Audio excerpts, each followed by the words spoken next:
தந்தை மகன் தூயாவியாரின் பெயராலே.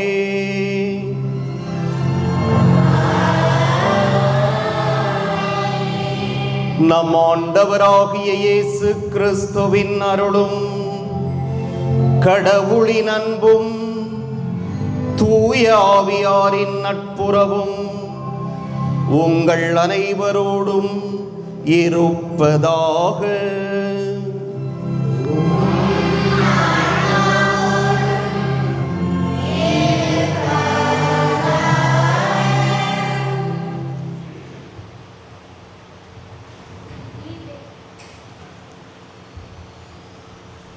உயிர்த்த இயேசுவின் அன்பு உள்ளங்களே, ஆண்டவரின் ஆழ்ந்த நம்பிக்கை கொண்டு துணிவுடன் வாழ பாஸ்கா காலத்தின் 3ஆம் ஞாயிறு நமக்கு அழைப்பு விடுக்கின்றது.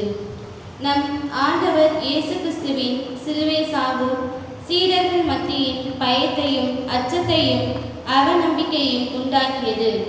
மனம் சோர்ந்து போய் மீண்டும் தங்களது பழைய மீன்பிடி தொழிலுக்கு திரும்புகின்றனர். ஆனால் நம் ஆண்டவர் இயேசு கிறிஸ்து அவர்களுக்கு காட்சி கொடுத்து நம்பிக்கையை அவர்கள் உள்ளத்தில் விதைக்கின்றார். இயேசுனுடைய உடனிருப்பும் ஆறுதலான வார்த்தைகளும் சீடர்களுடைய மத்தியில் நிறைந்த நம்பிக்கையை தருகின்றது. புதிய ஆற்றலுடன் நற்செய்தி அறிவிக்க தூண்டுகிறது. இயேசுவின் சீடர்களை போன்று இயேசுவை நாமும் அறிவோம், அனைவருக்கும் எடுத்து கூறுவோம். உயிர்த்த இயேசு வழங்கிய ஆன்மீக செல்வங்களான இறை நம்பிக்கை, அன்பு, உண்மை, நீதி, மன்னிப்பு போன்றவற்றால் நமது வாழ்க்கையை அர்த்தமுள்ளதாக்குவோம். அகத்தின் ஆண்டவரின் ஆற்றலை பெற்று துணிவுடன் வாழ வரம் வேண்டி இணைவோம் இத்திருப்பலி.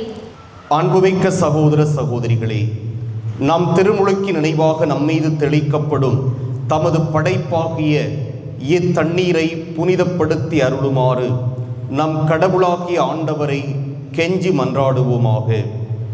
அவரே நமக்கு உதவி அளித்து நாம் பெற்றுக்கொண்ட தூய ஆவிக்கு உண்மை உள்ளவர்களாய் நிலைத்திருக்க அருள்வாராக. என்றென்றும் உள்ள எல்லாம் வல்ல இறைவா, வாழ்வின் ஊற்றும் தூய்மையின் தொடக்கமுமான தண்ணீரின் வழியாக மக்கள் புனிதமடைந்து நிலை வாழ்வின் கொடையை பெற வேண்டும் என்று திருவுளமானீர். இத்தண்ணீரை புனிதப்படுத்தியருள உம்மை வேண்டுகிறோம். ஆண்டவரே, உமது நாளாகிய இன்று உமது அருட்காவலை பெற விரும்புகிறோம். வாழ்வளிக்கும் உமது அருளின் ஊற்றினை எம்மில் புதுப்பித்தருளும். இத்தண்ணீரினால் எங்கள் உள்ளத்தையும் உடலையும் தீமை அனைத்திலிருந்தும் காத்தருள்வீராக. இவ்வாறு நாங்கள் தூய இதயத்துடன் உம்மை அணுகி வரவும் உமது மீட்பை பெற்றுக்கொள்ளவும் தகுதி பெறுவோமாக. எங்கள் ஆண்டவராகிய கிறிஸ்து வழியாக உம்மை மன்றாடுகின்றோம். எல்லாம் வல்ல இறைவா, தண்ணீர் வளம் பெற அதில் உப்பிட வேண்டும் என்று இறைவாக்கினர் எலிசா வழியாக கற்பித்தீர்.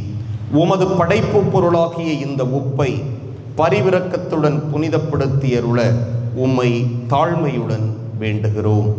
ஆண்டவரே, உப்பு கலந்த தண்ணீர் தெளிக்கப்படும் இடமெல்லாம் தீயோனின் தாக்குதல் அனைத்தும் தோல்வியுறச் செய்வீராக.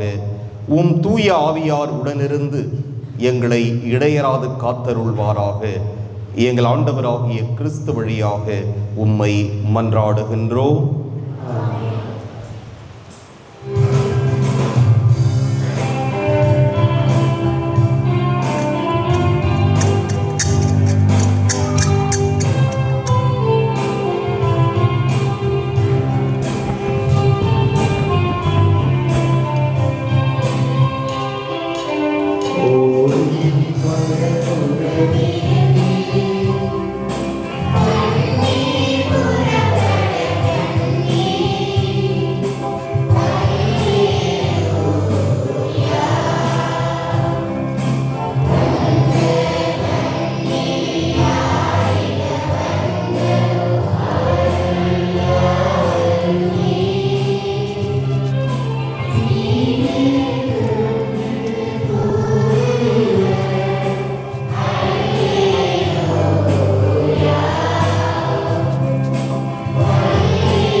அடுத்த வாரத்திலிருந்து இந்த பகுதியை எல்லோரும் இணைந்து பாட வேண்டும். அதனால் அவரோடு இணைந்து நீங்களும் அடுத்த வாரத்திலிருந்து இந்த பகுதியை மற்ற பகுதியை எப்படி எல்லோரும் இணைந்து பாடுகிறீர்களோ அதே போன்று இந்த பகுதியையும் இணைந்து பாடுமாறு கேட்டுக்கொள்கிறேன். எல்லாம் வல்ல இறைவன் நம் பாவங்களிலிருந்து நம்மை தூய்மைப்படுத்துவாராக. இந்த நற்கருணை கொண்டாட்டத்தின் வழியாக அவர் தம்முடைய ஆட்சியின் விருந்தில் பங்கு கொள்ள நம்மை தகுதி பெறச் செய்வாராக.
ஜெபிப்போமாக. இறைவா, புதுப்பிக்க பெற்ற இளமை உணர்வுடன் மக்கள் என்றும் அக்களிப்பார்களாக. அதனால் சொந்த மக்கள் என்ற மாட்சியை மீண்டும் பெற்றுள்ள நாங்கள் உயிர்ப்பின் நாளுக்காக பேரின்பத்துடனும் உறுதியான எதிர்நோக்குடனும் காத்திருக்க செய்வீராக. உம்மோடு தூய ஆவியாரின் ஒன்றிப்பில் இறைவனாய் என்றென்றும் வாழ்ந்து ஆட்சி செய்கின்ற அவர் வழியாக உம்மை மன்றாடுகின்றோம்.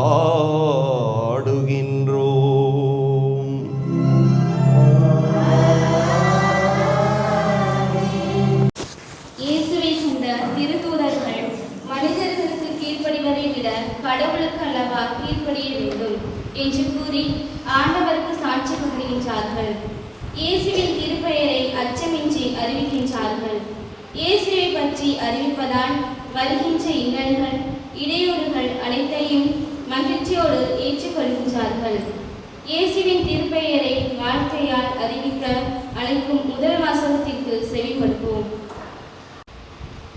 இவற்றுக்கு நாங்களும் தூய ஆவியும் சாட்சிகள். திருத்தூதர் பணிகள் நூலிலிருந்து வாசகம். அதிகாரம் 5, இறைவசனங்கள் 27 முதல் 32, மேலும் 40 முதல் 41 வரை. அந்நாட்களில் தலைமை குரு திருத்தூதர்களை நோக்கி, நீங்கள் இந்த இயேசுவை பற்றி கற்பிக்க கூடாது என்று நாங்கள் கண்டிப்பாய் கட்டளையிடவில்லையா என்றாலும் எருசலேம் முழுவதும் நீங்கள் கற்பித்து வருகிறீர்கள். மேலும் இந்த மனிதனுடைய இரத்த பழியையும் எங்கள் மீது சுமத்த பார்க்கிறீர்களே என்றார். அதற்கு பேதுருவும் திருத்தூதரும் மறுமொழியாக, மனிதர்களுக்கு கீழ்ப்படிவதை விட கடவுளுக்கு அல்லவா கீழ்ப்படிய வேண்டும். நீங்கள் சிலுவையில் தொங்க வைத்துக் கொண்ட இயேசுவை நம் மூதாதையரின் கடவுள் உயிர்த்தெழச் செய்தார். இஸ்ரேல் மக்களுக்கு மன மாற்றத்தையும் பாவ மன்னிப்பையும் அளிப்பதற்காக கடவுள் அவரை தலைவராகவும் மீட்பராகவும் தமது வலப்பக்கத்துக்கு உயர்த்தினார். இவற்றுக்கு நாங்களும் கடவுள் தமக்கு கீழ்ப்படிவோருக்கு அருளும் தூய ஆவியும் சாட்சிகள் என்றனர். இனி இயேசுவை பற்றி பேசக்கூடாது என்று திருத்தூதர்களுக்கு கட்டளையிட்டு விடுதலை செய்தனர். இயேசுவின் பெயரை முன்னிட்டு அவமதிப்புக்கு உரியவர்களாக கருதப்பட்டதால் திருத்தூதர்கள் மகிழ்ச்சியோடு தலைமைச் சங்கத்தை விட்டு வெளியே சென்றார்கள். ஆண்டவரின் அருள்வாக்கு.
என்னை கண்டு என் பகைவர் மகிழ நீ விடவில்லை.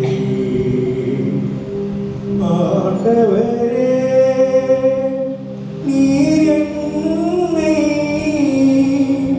ஆதாரத்திலிருந்து எரிவர செய்தி சாவு குழியில் இறங்கிய எனதுயிரை காத்தீர்.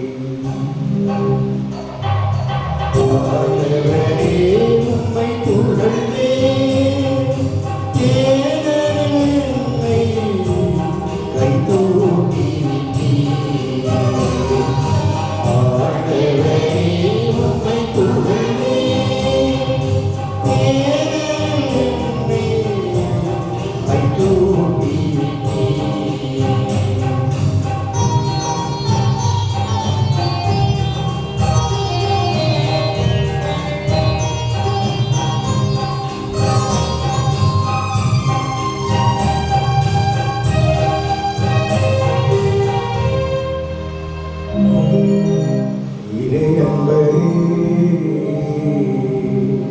ஆண்டவரை புகழ்ந்து பாடுங்கள்.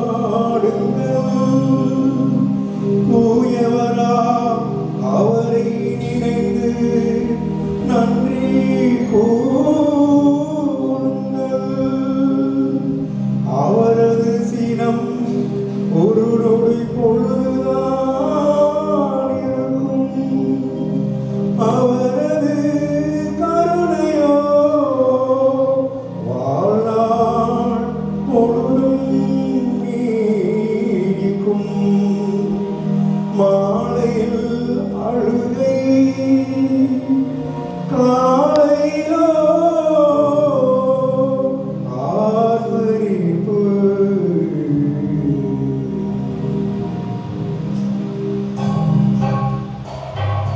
ஆண்டவரே, உம்மை புகழ்ந்தேன். ஏனெனில் என்னை கைதூக்கி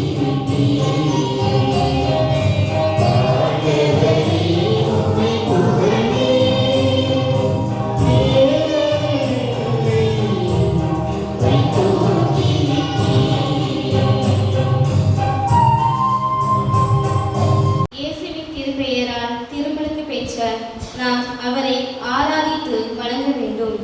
நம் உள்ளத்தின் அன்றாடம் எழுந்தருளி வரும் இயேசுவையும் ஆலயத்தின் நற்கருணை பேழையில் நமக்காக காத்திருக்கும் இயேசுவையும் கண்டு அறிந்து அன்பு செய்ய அழைக்கும் 2ஆம் வாசகத்திற்கு செவிமடுப்போம். கொல்லப்பட்ட ஆட்டுக்குட்டி வல்லமையும் செல்வமும் பெற்று தகுதி பெற்றது. திருத்தூதர் யோவான் எழுதிய திருவெளிப்பாட்டிலிருந்து வாசகம். அதிகாரம் 5 இறைவசனம் 11 முதல் 14 வரை. யோவான், நான் பார்த்து கொண்டிருக்கும் போது அரியணையையும் உயிர்களையும் மூப்பர்களையும் சுற்றி நின்ற கோடிக்கணக்கான வானதூதர்களின் குரலை கேட்டேன். கொல்லப்பட்ட ஆட்டுக்குட்டி வல்லமையும் செல்வமும் ஞானமும் ஆற்றலும் மாண்பும் பெருமையும் புகழ்ச்சியும் பெற்ற தகுதி பெற்றது என்று அவர் உரத்த குரலில் பாடிக்கொண்டிருந்தார்கள். பின்பு விண்ணுலகு, மண்ணுலகு, கீழுலகு, கடலெங்கும் இருந்த படைப்புகள் அனைத்தும் அவற்றில் இருந்த ஒவ்வொன்றும் அரியணையில் வீற்றிருக்கும் ஆட்டுக்குட்டிக்கும் புகழ்ச்சியும் மாண்பும் பெருமையும் ஆற்றலும் என்றென்றும் உரியன என்று பாட கேட்டேன். அதற்கு அந்த 4 உயிர்களும் ஆமேன் என்ற மூப்பர்களுடன் வீழ்ந்து வணங்கின. இது ஆண்டவர் வழங்கும் அருள்வாக்கு.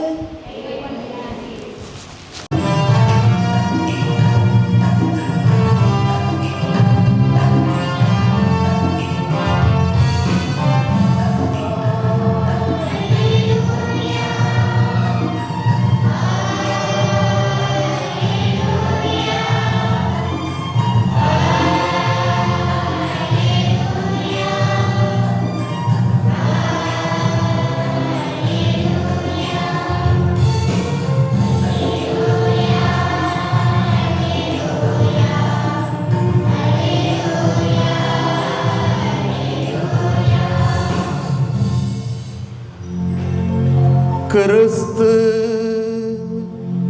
உயிர்த்தெழுந்தார். அனைத்தையும் படைத்தவர் அவரே. மானிடக் குலத்தின் மீது இரக்கம் கொண்டவரும் அவரே.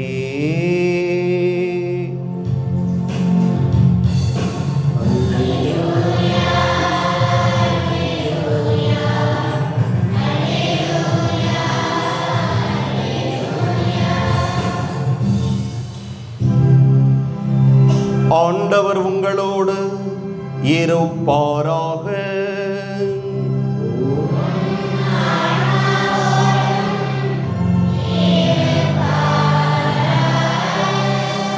யோவான் எழுதிய தூய நற்செய்தியிலிருந்து வாசகம்.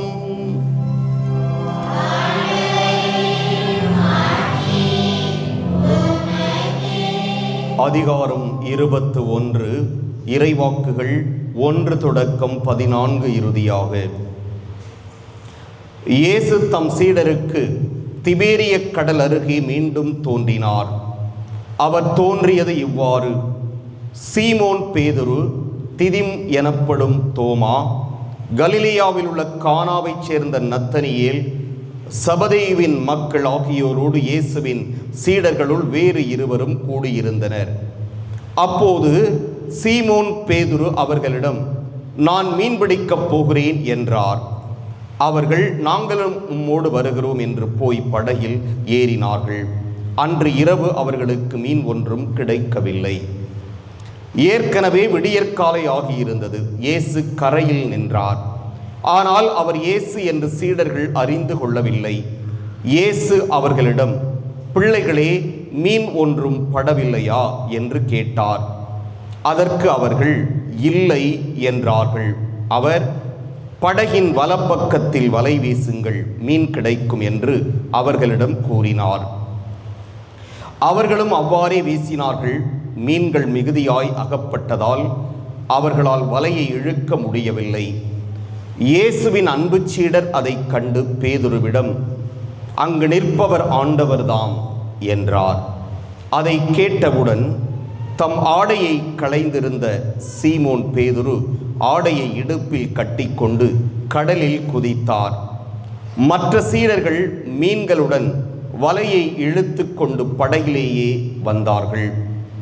அவர்கள் கரையிலிருந்து வெகு தொலையில் இல்லை, ஏறக்குறைய 100 மீட்டர் தொலையில்தான் இருந்தார்கள். படகை விட்டு இறங்கியவுடன் கரியினால் தீ மூட்டி இருப்பதையும் அதன் மீது மீன் வைத்திருப்பதையும் அவர்கள் கண்டார்கள். அங்கு அப்பமும் இருந்தது. இயேசு அவர்களிடம், நீங்கள் இப்போது பிடித்தவற்றில் சில மீன்களை கொண்டு வாருங்கள் என்றார். சீமோன் பேதுரு படகில் ஏறி வலையை கரைக்கு இழுத்தார். வலை நிறைய பெரிய மீன்கள் இருந்தன. அவற்றின் எண்ணிக்கை 153. இத்தனை மீன்கள் இருந்தும் வலை கிழியவில்லை. இயேசு அவர்களிடம், உணவருந்த வாருங்கள் என்றார். சீடர்களுள் எவரும் நீர் யார் என்று இயேசுவிடம் கேட்க துணியவில்லை. ஏனெனில் அவர் ஆண்டவர்தாம் என்று அவர்கள் அறிந்து கொண்டார்கள். இயேசு அவர்கள் அருகில் வந்து அப்பத்தை எடுத்து அவர்களிடம் கொடுத்தார். மீனையும் அவ்வாறே கொடுத்தார். இவ்வாறு இயேசு இறந்து உயிருடன் எழுப்பப்பட்ட பின்பு தம் சீடருக்கு இப்போது 3ஆம் முறையாக தோன்றினார்.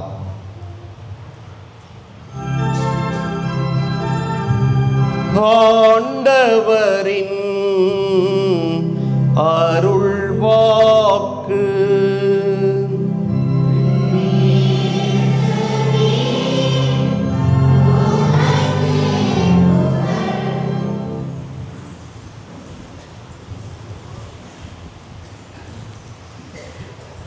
இயேசு உயிர்த்த பிறகு தம்முடைய சீடர்களுக்கு இன்று நற்செய்தியிலே எத்தனையாவது முறை தோன்றினார்? வெரி குட், எல்லாரும் சொல்றீங்க, சந்தோஷமா இருக்கு. என்னை விட அவருக்கு ரொம்ப சந்தோஷமா இருக்கு. எத்தனாவது முறை தோன்றினார்? 3ஆம் முறை அவர் தோன்றுகிறார் சீடர்களுக்கு. ரொம்ப மகிழ்ச்சி.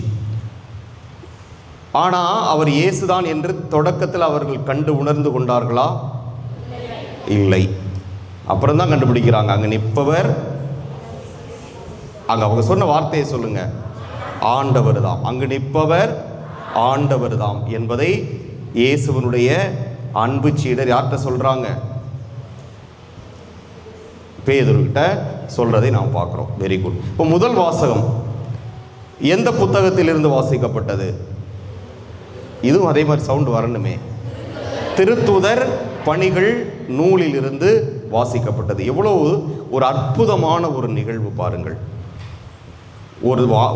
ஒருத்தருக்கு மனிதர் வாழ்க்கையில் ஒரு பிரச்சனை வந்துச்சு, துன்பம் வந்துச்சுன்னா அவன் வேதனைப்படுவானா மகிழ்ச்சி அடைவானா? வேதனைப்படுவான். ஒரு துன்பம் வந்துருச்சு, பிரச்சனை வந்துருச்சுன்னா நிச்சயமாக என்ன செய்வோம்? நம்மெல்லாம் வேதனைப்படுவோம். ஆனால் அங்கே அவங்க வேதனைப்பட்டாங்களா, மகிழ்ச்சி அடைந்தார்களா? இயேசுவனுடைய சீடர்கள் மகிழ்ச்சி அடைந்தார்கள் என்று சொல்லப்பட்டிருக்கு. ஏன் மகிழ்ச்சி அடைந்தார்கள் அது மட்டும் தெரியாது. அப்படிதானே? இயேசுவனுடைய சீடர்களுக்கு அங்கே ஒரு துன்பம், ஒரு பிரச்சனை. ஆனாலும் அவர்கள் மகிழ்ச்சியோடு விடுதலையாகி வந்தார்கள் என்று சொல்லப்பட்டதே ஏன் மகிழ்ச்சியோடு வந்தார்கள்? ஆண்டவரை முன்னிட்டு அவமானப்படுத்தப்பட்டார்கள். யாரை முன்னிட்டு அவமானப்படுத்தப்பட்டார்கள்? ஆண்டவரை முன்னிட்டு அவமானப்படுத்தப்பட்டார்கள். இயேசுவை முன்னிட்டு இன்னலுக்கு உள்ளானார்கள். இயேசுவை முன்னிட்டு அவர்கள் அந்த துயரத்தை சந்தித்தார்கள். இயேசுவை முன்னிட்டு அந்த வேதனையை அவர்கள் சுமந்தார்கள்.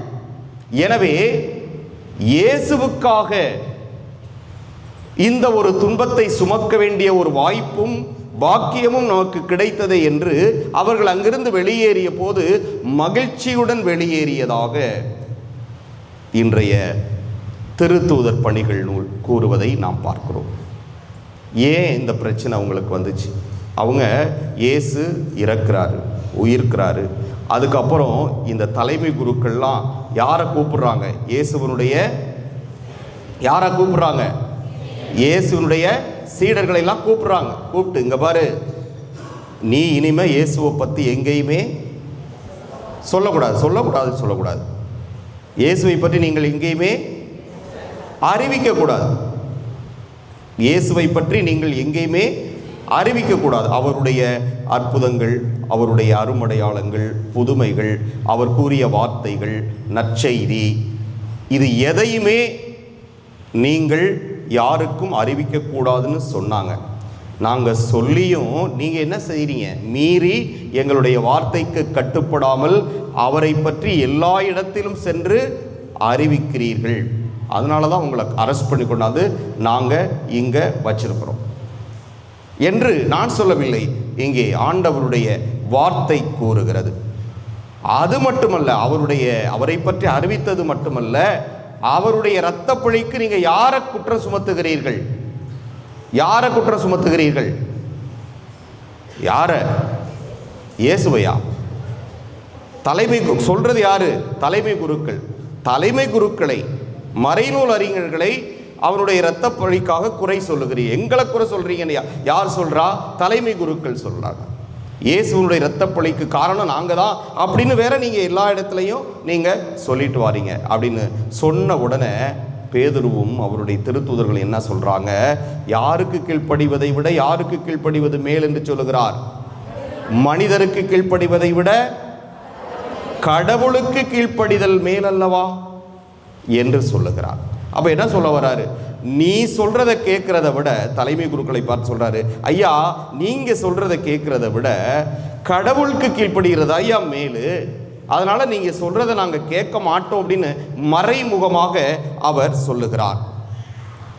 அதுக்கு ஒரு உதாரணம் சொல்றார். நீங்க சிலுவையில தொங்க வச்சு ஈட்டியால குத்தி ஆணிகளால் அரைஞ்சு தலையில முள்முடி சூட்டி ரத்தம் சொட்ட சொட்ட கொலை செய்த அந்த இயேசுவை எங்களுடைய மூதாதையருடைய கடவுள் உயிர் பெற்று எழச் செய்தார்.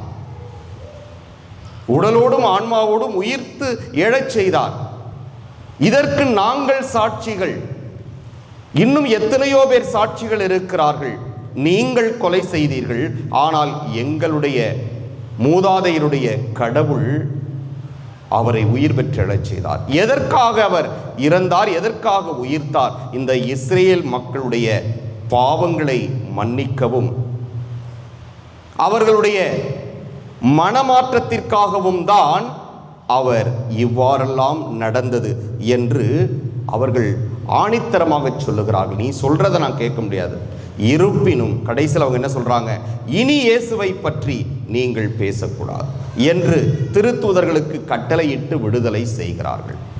அப்பதான் பார்க்கிறோம், இயேசுவின் பெயரை முன்னிட்டு அவமதிப்புக்கு உரியவர்களாக கருதப்பட்டதால் திருத்தூதர்கள் மகிழ்ச்சியோடு தலைமைச் சங்கத்தை விட்டு வெளியே சென்றார்கள். பாருங்கள், இதுதான்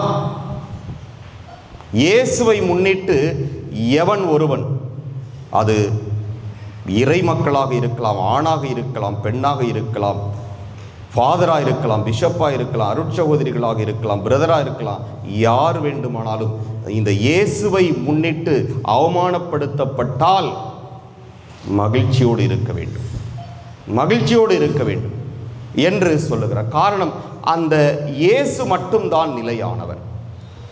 அவர்தான் உயிர் பெற்று எழுந்தார், அவர்தான் நம்மையும் உயிர் பெற்று எழ வைக்க முடியும் என்று அவர் சொல்லுகிறார். இன்றைய இரண்டாவது வாசகத்திற்கு வருவோம். யோவான் எழுதிய திருவெளிப்பாட்டில் இருந்து. அவருக்கு திருவெளிப்பாடுனா என்ன சொல்லுங்க பார்ப்போம். திருவெளிப்பாடுனா என்ன?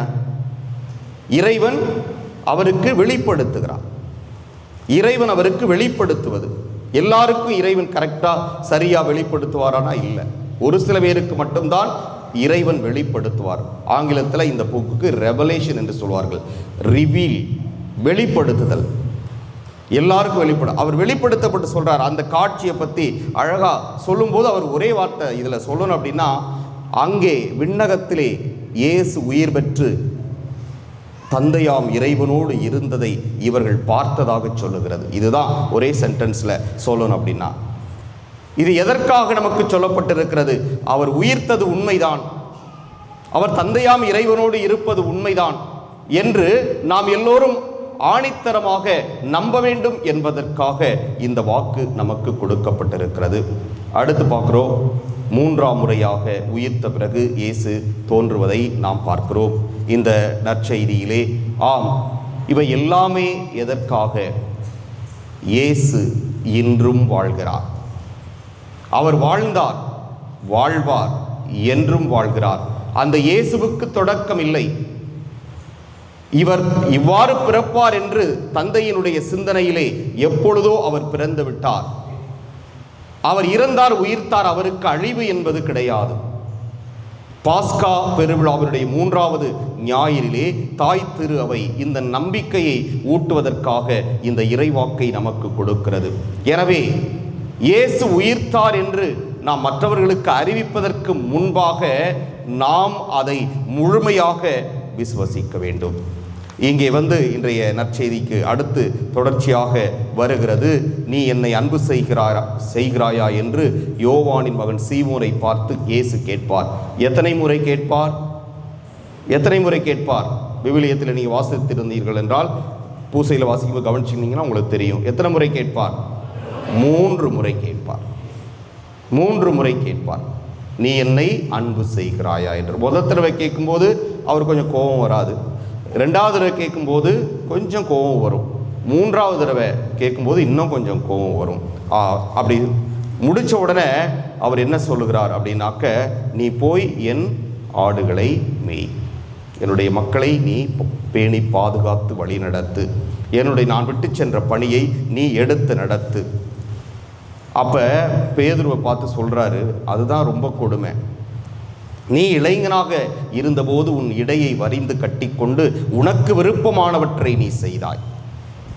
ஆனால் உன்னுடைய வாழ்வின் இறுதி காலத்தில் உன்னுடைய 2 கரங்களையும் நீ விரித்து கொடுப்பாய்.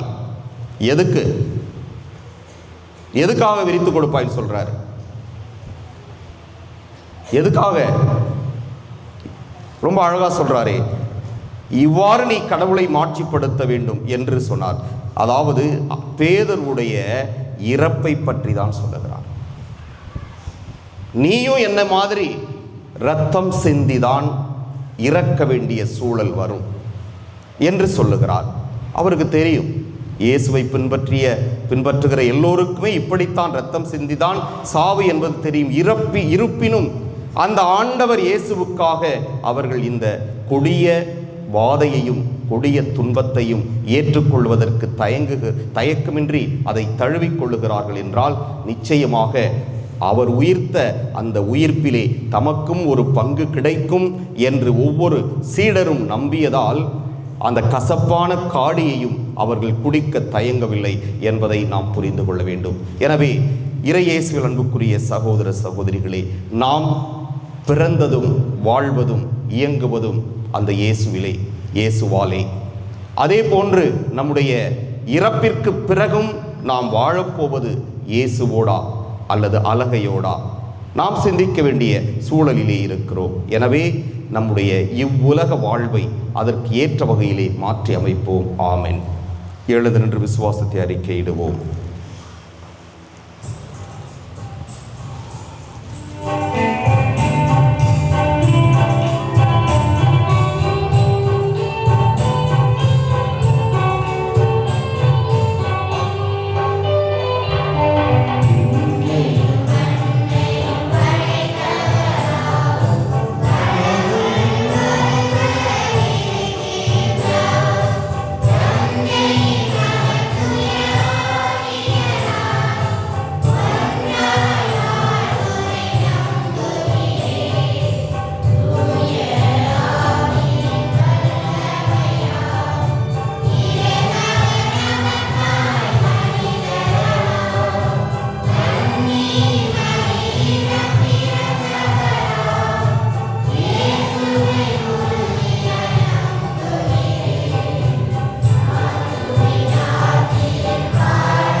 அன்புக்குரியவர்களே, நம்முடைய தேவைகளை எல்லாம் மன்றாட்டுக்களாக ஆண்டவரிடம் எடுத்துரைப்போம்.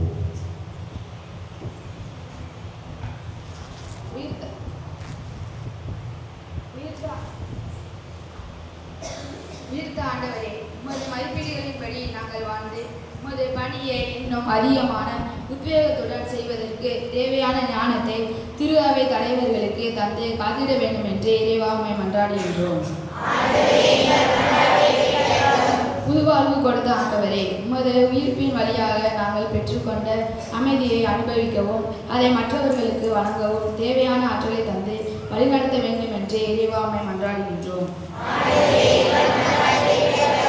நல்ல ஆயரான ஆண்டவரே, உமது சீடர்களை போன்று நாங்களும் உம்மை அறிந்து அன்பு செய்யவும் இறுதி வரை உறுதியுடன் நற்செய்தியை அறிவிக்கவும் இயேசுவின் திருப்பெயர் நிலைக்க நாங்கள் தொய்வின்றி உழைத்திடவும் மறத்தர வேண்டும் என்று இறைவாமை மன்றாடுகின்றோம். ஆற்றல் வழங்கும் ஆண்டவரே, கணினி உலகில் வாழும் எம் இளைஞர்கள் அலைபேசிக்கு கொடுக்கும் முக்கியத்துவத்தை விட உம்மை அறிவதற்கு கொடுக்கவும் ஆன்மீக வாழ்க்கைக்கு முக்கியத்துவம் கொடுத்து வாழவும் வரத்தர வேண்டும் என்று இறைவாமை மன்றாடுகின்றோம். நம்முடைய தனிப்பட்ட தேவைகளை அமைதியாக ஆண்டவரிடம் எடுத்துரைப்போம்.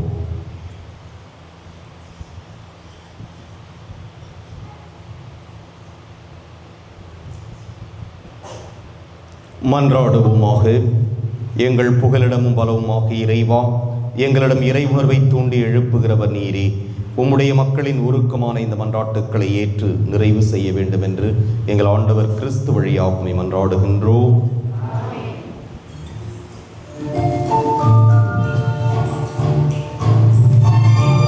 ஃபஸ்ட்டு எதை எடுத்துகிட்டு வரணும் அதை போய் எடுத்துகிட்டு வா. ஃபஸ்ட்டு எடுத்து போ, தள்ளிப்போ.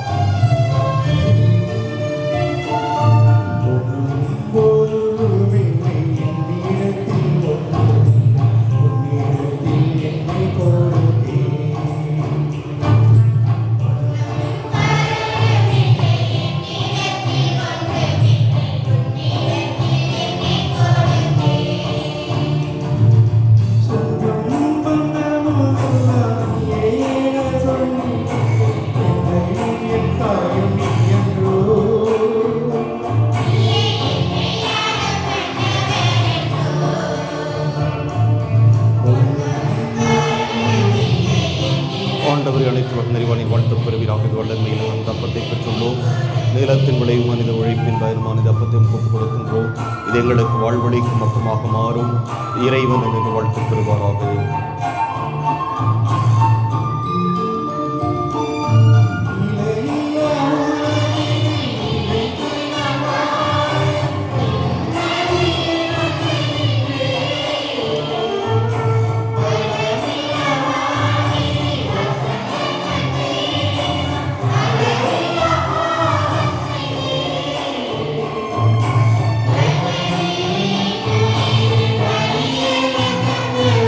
ஆண்டவரை அழைக்கிறோம். வாழ்த்து பெறுவீராக. வல்லமையில் நாம் ரசத்தை பெற்றுள்ளோம். திராட்சை செடி மனித உழைப்பின் பயனுமான ரசத்தை ஒப்புக் கொடுக்கின்றோம். இது எங்கள் ஆன்மீக பானமாக மாறும்.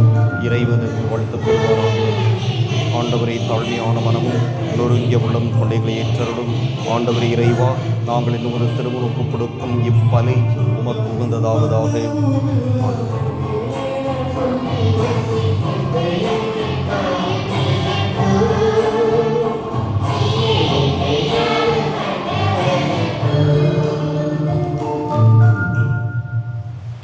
சகோதர சகோதரிகளே, என்னுடையதும் உங்களுடையதுமான இப்பலி எல்லாம் வல்ல தந்தையாக இறைவனுக்கு ஏற்றதாகும்படி மன்றாடுங்கள்.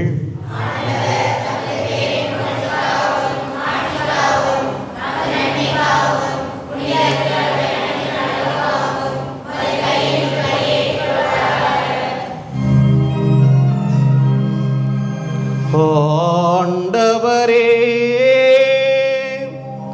அக்களிப்புறும் திரு அவையின் காணிக்கைகளை ஏற்றுக்கொள்ள உம்மை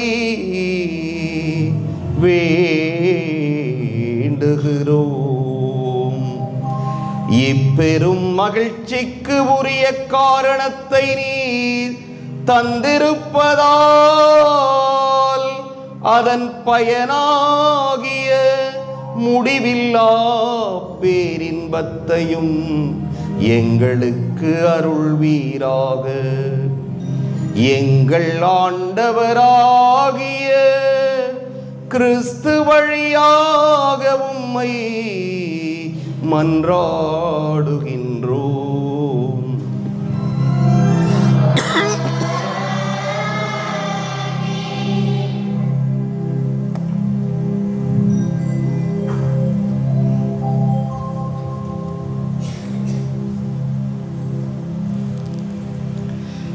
ஆண்டவர் உங்களோடு இருப்பாராக.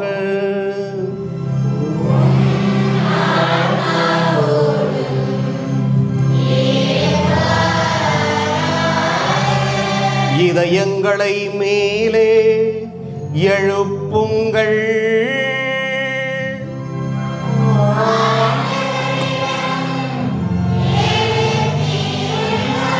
நம் இறைவனாகிய ஆண்டவருக்கு நன்றி கூறுவோம்.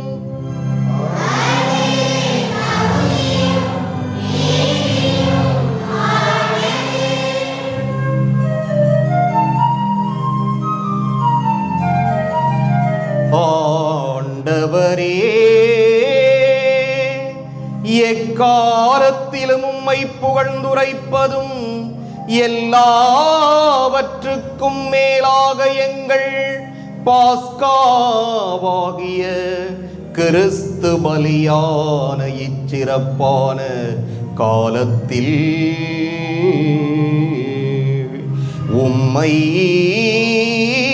இன்னும் மிகுதியாக வாழ்த்தி போற்றுவதும் மெய்யாகவே தகுதியும் நீதியும் ஆகும். எங்கள் கடமையும் மீட்புக்கு உரிய செயலுமாகும்.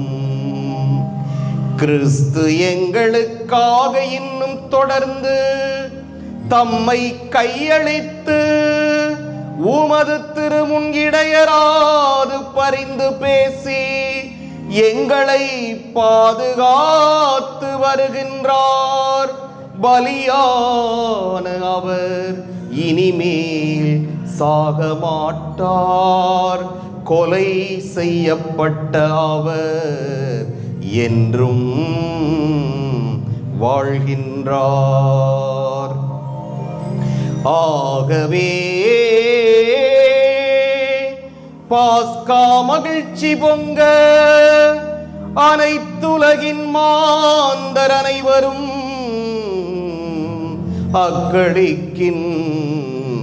அக்களிக்கின்றனர். அவ்வாறே ஆற்றல் மிக்கோரும் அதிகாரம் கொண்ட தூதர்களும் உமது மாட்சியை புகழ்ந்து முடிவின்றி பாடுவதாவது.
அனைத்துக்கும் ஊற்று. ஆகவே உம்முடைய ஆவியை பொழிந்து இக்காணிக்கைகளை தூய்மைப்படுத்த உம்மை வேண்டுகிறோம். இவ்வாறு எங்கள் ஆண்டவர் இயேசு கிறிஸ்துவின் உடலும் இரத்தமுமாக எங்களுக்கு இவை மாறுவனவாக.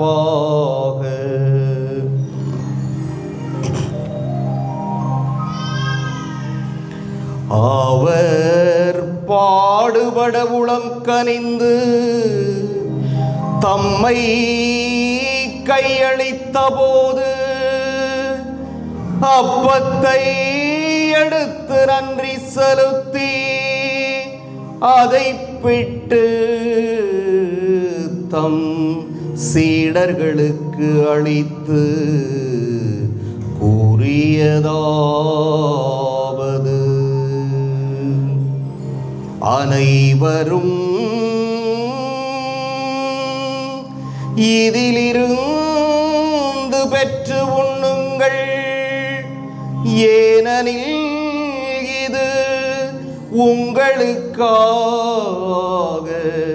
கையளிக்கப்படும் என் உடல்.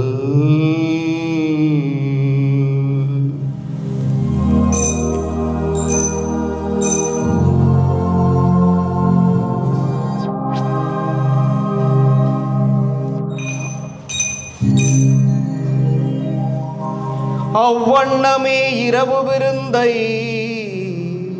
அருந்தியபின் கிண்ணத்தையும் எடுத்து மீண்டும் உமக்கு நன்றி கூறி தம் சீடர்களுக்கு அளித்து அவர் கூறியதாவது: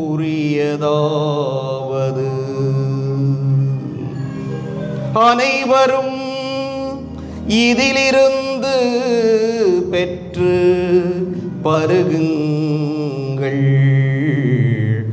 ஏனெனில் இது புதிய நிலையான உடன்படிக்கைக்கு உரிய என் இரத்தத்தின் கிண்ணம்.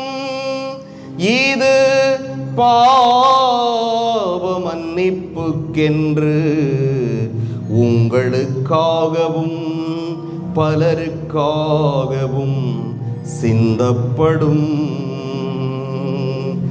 இதை என் நினைவாக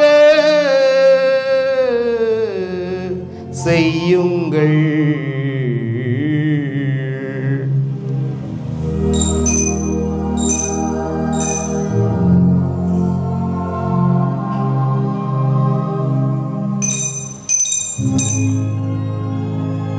நம்பிக்கையின் மறைபொருள்.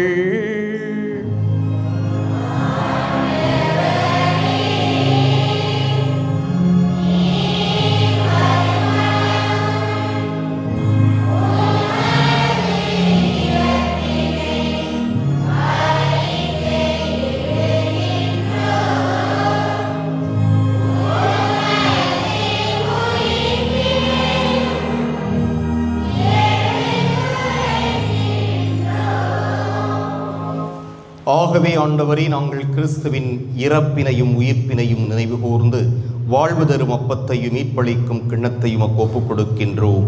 உம் திருமுன் நின்று உமக்கு ஊழியம் புரிய தகுந்தவர்கள் என எங்களை ஏற்றுக்கொண்டீர். எனவே உமக்கு நன்றி செலுத்துகிறோம்.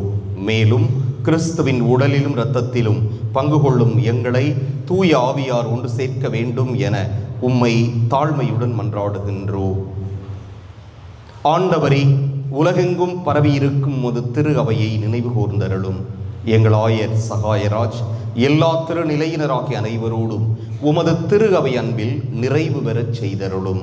மேலும் உயிர்த்தெழும் எதிர்நோக்குடன் துயில் கொள்ளும் எங்கள் சகோதரர் சகோதரிகளையும் இறந்தோர் அனைவரையும் இரக்கத்துடன் நினைவு கூர்ந்து உமது திருமுக ஒளியினுள் ஏற்றருளும். எங்கள் அனைவர் மீதும் இரக்கமாயிரும். கடவுளின் கன்னித்தாயான புனித மரியா, அவருடைய கணவரான புனித யோசேப்பு, புனித திருத்தூதர்கள், இவ்வுலகில் உகந்தவராய் இருந்தோர் ஆகிய புனிதர் அனைவருடனும் நாங்கள் நிலை வாழ்வில் பங்கு கொள்ளும் தகுதி பெற்று உம் திருமகன் இயேசு கிறிஸ்து வழியாக உம்மை புகழ்ந்தேத்தும் வரமருள உம்மை மன்றாடுகிறோம்.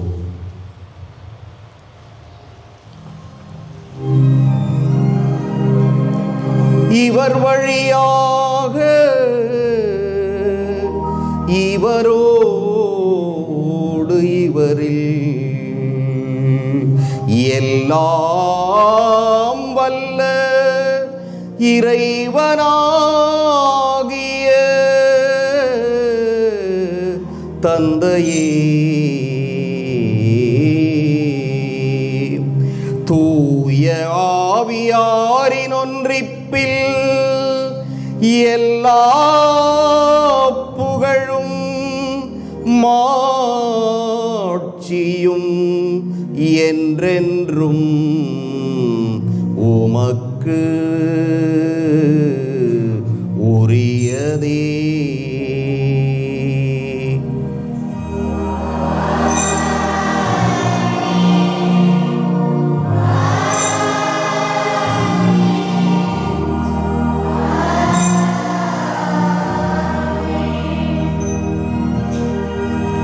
மீட்பரின் கட்டளையால் கற்பிக்கப்பட்டு இறைபடைப்பினையால் பயிற்சி பெற்ற நாம் துணிந்து பாடுவோம்.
ஆண்டவரே, தீமை அனைத்திலிருந்தும் எங்களை விடுவித்து எங்கள் வாழ்நாளில் அமைதியை கனிவுடன் அருள உம்மை மன்றாடுகிறோம். உமது இரக்கத்தின் உதவியால் நாங்கள் பாவத்திலிருந்து எப்போதும் விடுதலை பெற்று யாதொரு கலக்கமுமின்றி நலமாய் இருப்போமாக. நாங்கள் எதிர்நோக்கியிருக்கும் பேரின்பத்துக்காகவும் எம் மீட்பராகிய இயேசு கிறிஸ்துவின் வருகைக்காகவும் காத்திருக்கின்றோம்.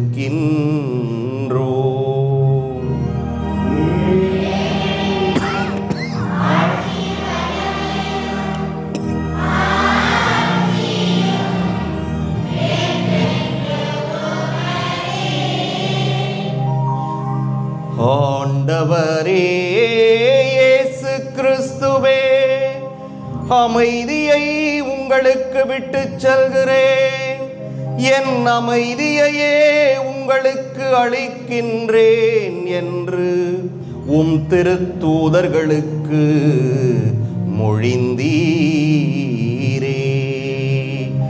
எங்கள் பாவங்களை பாராமல் உமது திரு அவையில் நம்பிக்கையை கண்ணோக்கி உமது திருவுளத்துக்கு ஏற்ப அதற்கு அமைதியையும் ஒற்றுமையையும் அளித்தருள்வீராக. என்றென்றும் வாழ்ந்து ஆட்சி செய்கின்றவர் நீரே.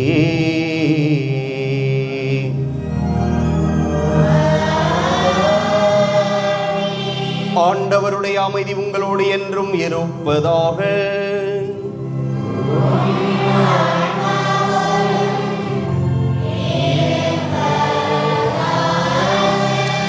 ஒருவருக்கொருவர் அமைதியை பகிர்ந்து கொள்வோம்.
இதோ இறைவனின் செம்மறி, இதோ உலகின் பாவங்களை போக்குபவர். செம்மறியின் விருந்துக்கு அழைப்பு பெற்றோர் பேறு பெற்றோர்.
இயேசு தம் சீடர்களிடம் உணவருந்த வாருங்கள் என்றார். அப்பத்தை எடுத்து அவர்களிடம் கொடுத்தார். அல்லேலூயா.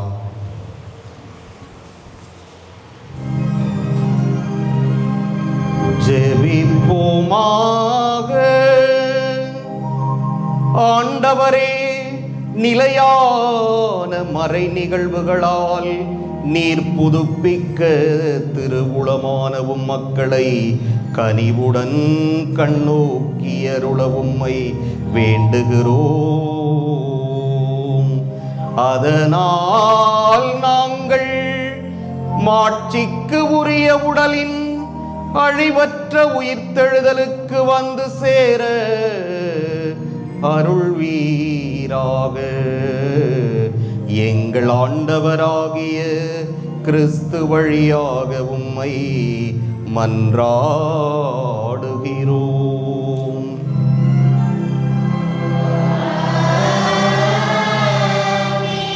ஆண்டவர் உங்களோடு இருப்பாராக.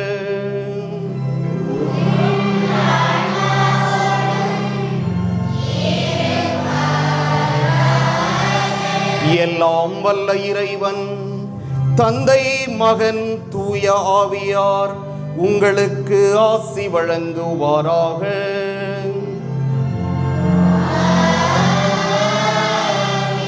சென்று வருவோம். திருப்பலி நிறைவேறிற்று.